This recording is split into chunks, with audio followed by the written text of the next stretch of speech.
let me be the light of the world. Lord, you call me the light of 200년 전에 노예 해방을 외치면 미친 사람 취급을 받았습니다. 100년 전에 여자에게도 투표권을 달라 하면 감옥에 집어넣었습니다. 50년 전에 식민지에서 독립운동을 하면 테러리스트로 수배당했습니다. 단기적으로 보면 불가능해 보여도 장기적으로 보면 사회는 계속 발전합니다. 그러니 지금 당장 이루어지지 않을 것처럼 보여도 대안이 무엇인가 찾고 이야기해야 합니다. 언젠가 읽었던 책의 한 구절입니다. 오늘 종교개혁 기념주일입니다. 500여 년 전에 신실한 그리스도인들이 감옥에 가고 수배당하고 미친 사람 취급받을 가고 목숨까지 내어놓고 교회 정치에 항거했습니다. 친척과 재물과 명예와 생명을 다 빼앗긴데도 마틴 루터의 이 찬송은 그때 개혁자들이 처한 상황과 각오를 그대로 보여줍니다. 우리가 속한 교회, 개신교, 고쳐서 새롭게 한 교회라고 부르지만 본래 이름은 항거하는 사람들, 프로테스탄트였습니다. 오늘의 교회를 있게 하신 하나님께 감사하고 오늘 우리에게 필요한 개혁을 헤아려 보는 종교개혁 기념주일, 이 주일을 맞는 우리의 마음이 가볍지 않습니다. 코로나19라는 초유의 사태를 맞아 교회가 제대로 모이지 못하는 날이 많기도 했지만 그 와중에 기독교의 실력이, 빈약한 실력이 드러나고 그 의신이 땅에 떨어졌기 때문입니다. 너희들은 왜 그러냐 하는 세상의 질책이 불교나 가톨릭은 안 그런데 왜 너희들은 그러냐 하는 질문으로 다가옵니다. 왜 그런가 생각해 보면 이유는 간단합니다. 여러분, 불교나 가톨릭은요, 수천 년 전에 생성된 종단, 그 중앙 집권적 구조를 거의 그대로 갖고 있습니다. 옛날 거죠. 그래서 위에서 명령하면 일사불란하게 움직입니다. 현대인의 시각으로 보면 독재이지요. 여러분, 교황이라고 할 때 그 황이 무슨 황자인지 아십니까? 황제란 말이에요. 교단의 황제. 마음대로 할 수 있습니다. 개신교는 교황이 없습니다. 총회장이 있지만 1년씩 돌아가면서 합니다. 서구에서는 총회장, 노회장을 마더레이터라고 하는데 사회자, 의장이라는 말입니다. 회의를 할 때 사회를 하지, 꼭 필요한 경우에 대표를 하지, 자신의 뜻으로 교회를 다스리는 자리는 아닙니다. 프로테스탄트, 개신교회는 민주적이고 이상적인 제도입니다. 원칙으로는 그렇습니다. 그러나 이상적인 제도가 흔히 그렇듯이 잘못하면, 사람들이 성숙하지 않으면 더 엉망이 될 수 있습니다. 2020년은 이 개신교가 가톨릭에서 개혁해서 더 좋은 교회로 출발했던 이 개신교가 지금은 로마 가톨릭보다 더 못한 형편에 처해 있다는 것을 여실히 드러내었다. 부인하기 힘듭니다. 여러분, 세상에서 민주정치라고 하면 백성이 주인이 되는, 그래서 백성의 뜻을 잘 반영하면 됩니다. 그런데 교회는 여기에 하나가 더해집니다. 교회는 하나님이, 사람이 아니라 하나님이 주인이시기 때문입니다. 그래서 교회가 민주정치라는 걸 하려면요, 두 마리 토끼를 잡아야 됩니다. 하나님의 뜻을 잘 분별하여 따르는 일, 백성들의 목소리도 함께 반영하는, 그래서 온 백성들이 함께 주님의 뜻에 순종하여 가는 이 과제가 있는 것입니다. 이 목표를 가지고 출발했는데 500년이 지난 지금 실패하고 있는 것 같습니다. 사실 기독교의 역사에서 실패는 생소한 일이 아닙니다. 바울이 지중해 연안의 주요 도시들을 다니면서 전도할 때에 그리스도의 삶과 죽음 부활을 가르치고 그 그리스도의 삶과 죽음 부활을 기념해서 정기적으로 모여서 성찬을 행하는 공동체를 세웠습니다.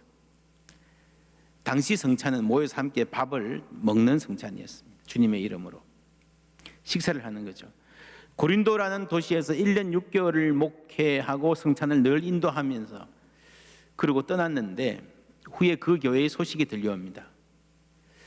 또 교회 생활에 관한 질문을 담은 편지도 보내왔습니다. 여기에 대해서 답장을 쓴 것이 고린도전서, 우리가 갖고 있는 성경입니다. 이 비슷한 편지에서 다른 교회들은요 칭찬받기도 했는데 고린도 교회는 그렇지 못했습니다. 여러모로 질책을 듣습니다. 이 교회가 잘못한 것이 많았는데 그 중에서도 바울이 가장 심각하게 나무라는 대목이 오늘 읽은 성찬자리 11장에서의 일입니다. 어떤 일이 일어났을까요? 내가 명하는 이 일에 너희를 칭찬하지 아니하니 이는 너희의 모임이 유익이 못되고 도리어 해로움이라. 여러분 교회로 모였는데요 해롭다는 거예요. 깜짝 놀랄 일 아닙니까? 왜입니까? 먼저 너희가 교회에 모일 때에 너희 중에 뭐가 있어요? 분쟁이 있어요. 이런 분쟁이 있으면 교회는 해로울 수 있다.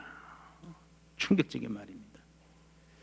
울림과 어울림 할 때 배운 거 기억하십니까? 교회의 가장 소중한 가치는 하나됨입니다. 그런즉 너희가 함께 모여서 주의 만찬을 먹을 수 없으니 이는 먹을 때에 각각 자기의 만찬, 주의 만찬과 자기의 만찬이라는 말이 나왔습니다. 을 먼저 갖다 먹으므로 어떤 사람은 시장하고 어떤 사람은 취함이라. 이런 공동 식사를 했는데 공동 식사가 아니라 각각 자기의 만찬을 먼저 갖다 먹으므로 어떤 사람은 배고프고요, 어떤 사람은 과도하게 먹고 마셨다는 겁니다. 바울이 이렇게 말합니다. 너희가 주의 만찬을 먹을 수 없다, 먹을 자격이 없다. 그거는 성찬이라고 모였지만 성찬이 아니다. 교회라고 모였지만 교회라는 간판은 붙였을지 모르지만 교회가 아니다라는 말과 똑같습니다. 여러분 교회의 모임에서 왜 이런 일이 일어났을까요? 우리가 초대교회라고 부르는 교회들은요, 이 최초의 교회들은 오늘날처럼 독립된 교회당 근무를 가지고 있지 않았습니다. 많은 경우에 누군가의 집에서, 개인 주택에서 모여 예배를 드렸습니다. 고린도 교회에서 만찬이 행해졌던 공간도 한 교인의 집이었습니다. 물리적으로 보면 사적인 공간, 프라이빗 스페이스입니다. 그런데 바울은 거기서 예배를 드리면 그곳은 누구의 집이기 이전에 교회다, 공적인 공간이다 라고 말한다는 겁니다. 여러분 인간의 행동은 공간에 맞추어서 행동합니다. 가정에서 하는 행동과 직장 가서 학교에서 하는 행동이 다르잖아요. 여러분 가정은 사적인 공간이고요, 직장, 학교는요 공적인 공간이기 때문에 그렇습니다. 이걸 배워야 되는 거예요. 사람은 사적인 공간에서 어떻게 행동할지, 그리고 공적인 공간에 밖에 나가서 아이들이 식당에서 지하철에서 어떻게 행동하는지를 배워야 되는 거예요. 여러분 가끔씩 산책하다 보면 그런 사람 있죠. 막 등산하다 보면 라디오 크게 틀어놓고 막 나오나 왜 그래요? 못 배워서 그런 거예요. 뭘 못 배웠습니까? 사적인 공간에서 내 마음대로 행동하는 거하고 공적인 공간에서 행동하는 법을 못 배워서 그렇습니다. 이게 간단한 문제가 아닙니다. 왜냐하면 공간에는 해석이 따릅니다. 여러분 학교 교실이라 하더라도요, 선생님이 강의할 때는 공적인 공간이지만 방과 후에 친구들 서너 명이 모여가지고 과자 먹고 햄버거 먹으면 무슨 공간입니까? 그때 말투는요 사적인 공간에서 진행되는 겁니다. 반대로 우리가 사는 집은 사적인 공간이지만 손님들이 와 있을 때는 다르게 행동하잖아요. 내 집인데도, 그죠? 교회에서 목회자와 성도들이 와서 예배 드리면 그게 집입니까? 교회입니까? 행동으로 보면 교회처럼 행동하는 거예요. 바로 그 말을 바울이 하고 있는 것입니다. 너희가 먹고 마실 뭐가 없느냐? 집이 없느냐?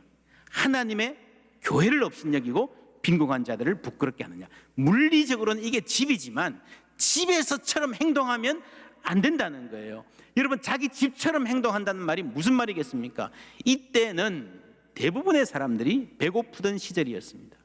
그렇다면 그 집의 노예들에게는 어떻게 밥을 주었을 것 같습니까? 격식을 차린 밥상 밥그릇에 담아서 정갈하게 내어 주었겠습니까? 고린도 교회에는 몇몇 부자들이 있었던 것 같습니다. 자신의 집을 개방하여서 전체 교인들을 다 수용해서 성찬을, 밥을 먹을 수 있는, 당시 고린도 교회 교인이 작게 잡아도 50명 이상은 됐던 것 같아요. 그러니 그 인원이 한꺼번에 누구 집에 들어갔다면 꽤 큰 집의 소유자였을 것입니다. 그리고 그런 집주인과 어깨를 나란히 하는 유력 가문의 가부장들이 몇 명 있었고 더 많은 가난한 사람들, 노예들이 있었습니다.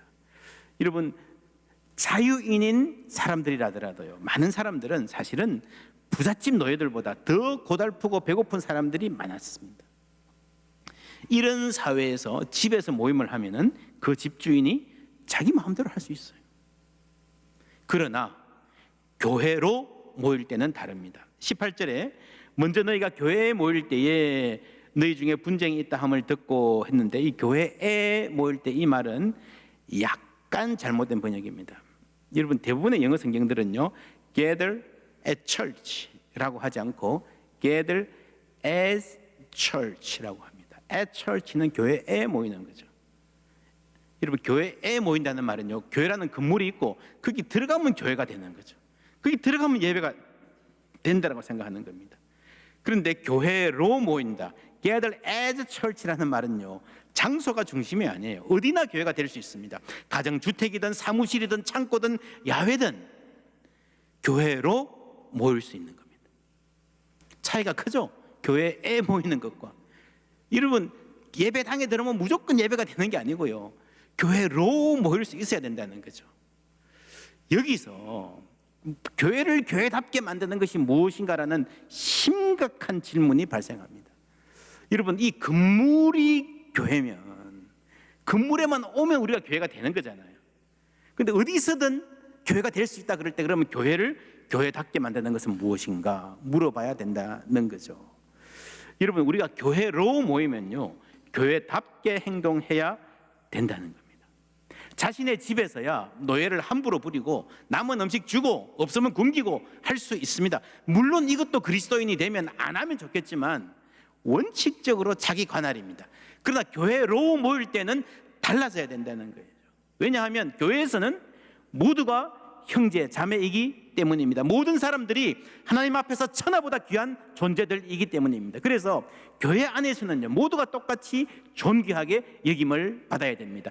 어른이나 아이나 여자나 남자나 노예나 노예 주인이나 모두가 존귀하게 여김을 받았기 때문에 당시의 교회는 이 세상과는 다른 흐름을 역사 속에 만들어낼 수 있었습니다.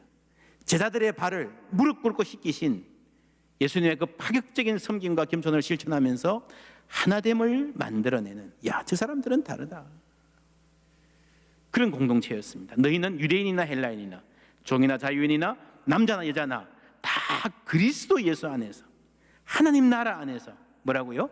하나이니라. 여러분, 이것이 하나님 나라의 원리입니다. 교회는 이 뜻대로 사는 것입니다. 이게 말로만 아니라 머릿속으로만 존재하는 이론이 아니라 공동체의 삶에서, 식사 자리에서, 누가 어떤 자리에 앉는가 하는 현실적인 문제에서 나타나는 구체적인 삶의 방식이어야 한다는 겁니다. 여러분, 이 고린도 교회 몇몇 유럽 교회들도요, 이게 자세히 연구해 보면 그렇게 나쁜 사람들은 아닙니다. 이 교회의 공적 성격을 정면으로 무시했던 사람들은 아니에요. 그냥 예배드리러 왔는데 집이잖아요. 아마도 어떤 사람들은 늦게 오고, 그래서 일하느라고 늦게 온 것 같아요. 기다리는 동안에 예배 시작하기 전에 내 집이니까 좀 편하게 평소 자기 집처럼 행동했던 것 같아요. 그런데 그 행동이 가난한 교인들에게 모멸감을 준 것입니다. 바울은 이렇게 꾸짖습니다. 너희가 먹고 마실 뭐가 없느냐? 집이 없느냐? 너희가 하나님의 교회를 업신여기고 빈궁한 자들을 부끄럽게 하느냐? 여기서 교회는 에클레시아입니다. 민회라고 하는 아테나의 민주정치가 싹텄던, 인류 역사에 존재했던 유일한 직접 민주주의 기관 에클레시아, 공적인 자리라는 거죠. 모든 시민이 다 동일한 권리를 갖는 자리. 반대로 집, 오이코스는요, 사적인 공간입니다. 그런데 여기서 교회 에클레시아로 모이는 이상 이게 공적인 모임이 돼야 된다는 거죠. 내 집에서 모이고 내 집 주방에서 음식이 나가지만 내 주머니에서 음식값이 지불되지만 교회로 모인 이상, 하나님의 에클레시아로 모인 이상 이 모임은 공적인 모임이라는 거죠. 내 것이라 주장하면 안 된다는 거죠. 여러분, 초대 교회의 역사를 살펴보면 위대한 점은요, 교회에 여러모로 기여를 많이 한 사람들이 특별히 자기 주장을 하지 않았다는 점입니다. 당시에 비슷한 규모의 모임들은 기여가 큰 사람, 요즘 말로 스폰서들에게 각별한 감사를 표하고 존경을 제도화했습니다. 예를 들면 그 모임의 이름을 누구누구의 조합 이렇게 하기도 했습니다. 이것은 유대인들의 회당도 마찬가지였습니다. 누구누구의 회당 이렇게 부르기도 했고요. 누가 돈을 많이 내어서 회당을 지어주거나 기부를 많이 하면 그 사람을 회당의 아버지, 회당의 어머니라고 부르기도 했습니다. 지금도 그런 파피루스나 비문들이 많이 남아 있습니다. 증거들이. 여러분, 돈 많은 사람들이 어떤 모임이나 지역사회에 기부를 하고요, 그 사회는 그 이름을 높여주고 하는 게 특별히 나쁜 방법이라기보다는 사실은 나름대로 괜찮은 사회, 노블리스 오블리제가 있는 세상이 돌아가는 원리라고 할 수 있습니다. 그런데 놀라운 것은요, 초대교회 역사를 살펴보면 그런 흔적이 전혀 없습니다. 누구의 교회라든지 뭐 교회의 아버지 어머니 유대인들이 막 했던 그런 타이틀에 비슷한 타이틀을 아무리 찾아봐도 없습니다. 물론 교회 공동체는 헌신한 분들에게 감사했습니다. 그 마음을 하나님이 주신 것이라고 여기고 존귀하게 여겼습니다. 그러나 특별한 지위를 부여하거나 그것 때문에 그 사람들이 교회에서 더 큰 발언권을 갖게 하거나 그 사람 이름 아래 교회를 두지 않았습니다. 아나니아 삽비라의 유혹이 바로 이거죠. 그렇게 하면 그리스도께서 교회의 주인 되심이 흔들리기 때문입니다. 교회는 그리스도께서 주인 되시고 하나님이 다스리는 하나님 나라의 원리를 구체적으로 보여줄 사명이 있습니다. 여러분, 교회를 일으키고요, 세우는데 많은 공헌을 한 분들에게 감사하고 존경을 표하는 것은 필요하고 중요한 일입니다. 그러나 그것이 지나쳐서 누군가가 어떤 사람이 교회의 주인으로 여겨진다면 더 이상 그리스도께서 그 교회의 주인이 되실 수 없습니다. 그것이 고린도 교회의 위기였습니다. 바울은 그런 모임은 성찬이라 할 수 없다, 그런 교회는 교회가 아니다 라고 말합니다. 어떤 교회를 개척한 목사님이 지극한 열정과 헌신으로, 눈물과 헌신으로 교회를 키워 오셨다면 감사한 일입니다. 우리가 존경하고 본받아야 할 모범입니다. 그러나 그 영향력이 너무 지나쳐서 혹 교회의 주인같이 여겨진다면 그것은 교회가 사유화되는 것입니다. 이런 흐름이 많은 한국 교회들에서 목회자가 은퇴하고 자신의 목회직을 자녀에게 대물림하는 현상으로까지 나타나고 있습니다. 예전에는 이런 관행이 용인되기도 했습니다. 그러나 지금 한국 사회는 이 부분에 대해서 대단히 민감해져 있습니다. 소위 엄마 찬스, 아빠 찬스라는 말은 많은 젊은이들을 좌절에 빠뜨리고 사회의 통합을 저해하는 악으로 여겨지고 있습니다. 한국 사회는 각 분야에서 이런 잘못된 관행을 빠르게 걷어내고 있습니다. 물론 그 과정에서 부작용도 있고 소음도 많지만 사회의 큰 흐름은 그 방향으로 가고 있다는 걸 알아야 됩니다. 그런데 이 흐름에서 가장 뒤처져 있는 것이 교회입니다. 2000년 전에는 세상 사람들이 한 번도 경험하지 못한 파격적인 평등을 실현했던 교회가 지금은 사회에서 가장 경직된 집단이 되고 말았습니다. 그러면 우리는 어떻게 해야 하겠습니까? 다시 바울의 말을 봅니다.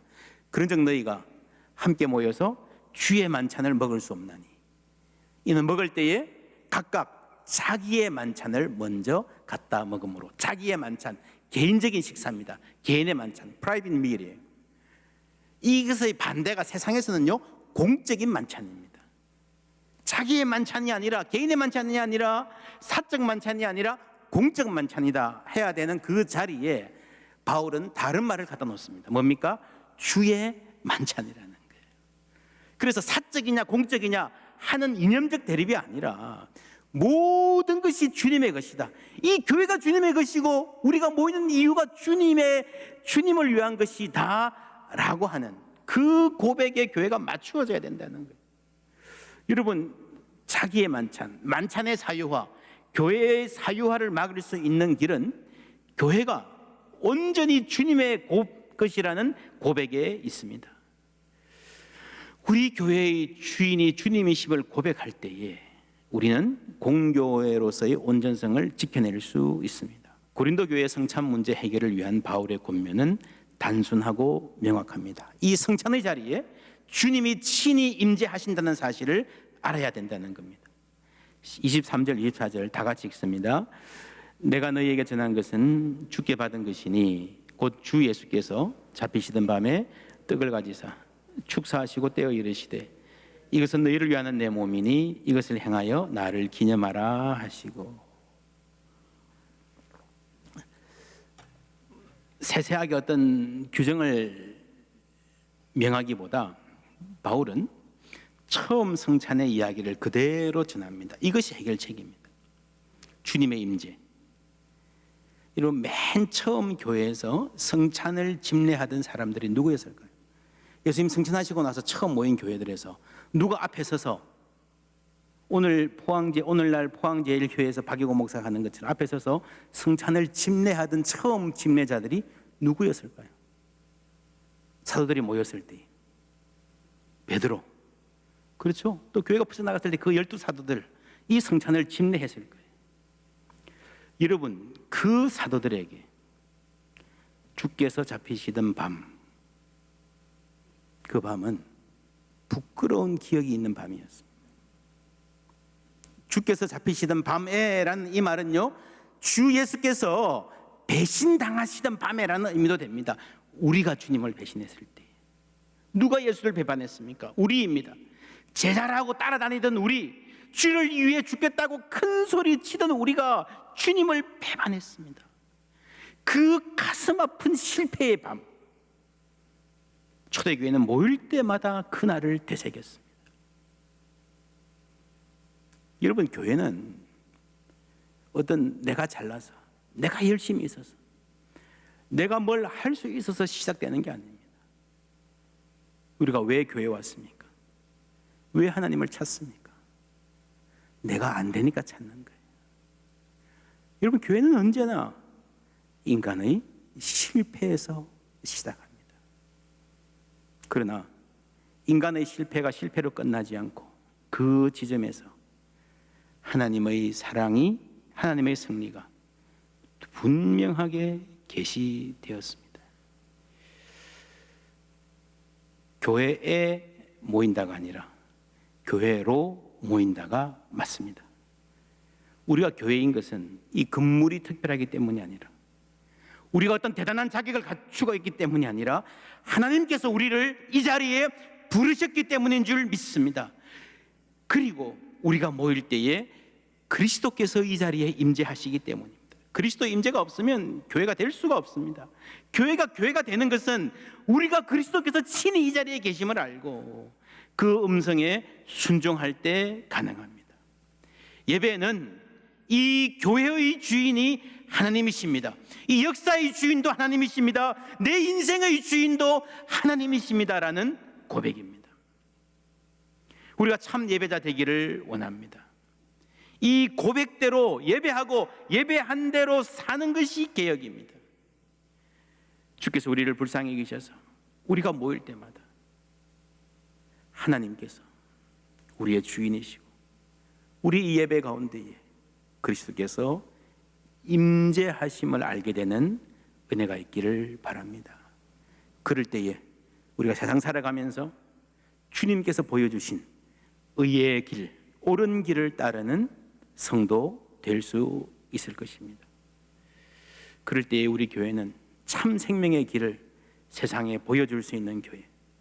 비록 오늘 우리가 치욕의 시간을 지나고 있지만 우리 젊은이들에게, 후손들에게 자랑스러운 교회, 아름다운 신앙 물려줄 수 있는 귀한 공동체 될 줄 믿습니다.